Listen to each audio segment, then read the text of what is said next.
আসসালামু আলাইকুম। আশা করি সবাই ভালো আছেন। আমরা আপনাদের দোয়ায় বেশ ভালো আছি। আবারও একটি নতুন ভিডিও নিয়ে চলে আসলাম।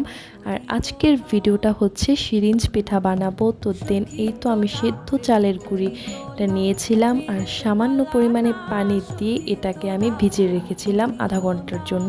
আপনারা চাইলে আরও বেশি সময়ও এখানে রাখতে পারেন, বাট আমি আধা ঘন্টার জন্য রেখেছিলাম। তারপর এটা দেখুন খুব সুন্দর করে একদম গুড়ির সাথে ভিজেছে।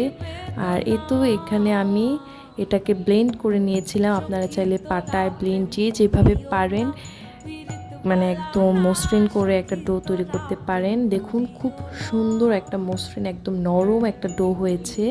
আর এটার সাথে আমি মিক্স করেছিলাম লবণ দিয়ে এটাকে সুন্দর করে একদম মিক্স করে একটা মসৃণ একটা ডো তৈরি করে নিতে হবে। এটাকে খেয়াল রাখতে হবে যেন পাতলা না হয়। তো যাই হোক, এরপরে এখানে আমি দুইটা কালার ইউজ করেছিলাম, হলুদ আর হচ্ছে গিয়ে সাদা।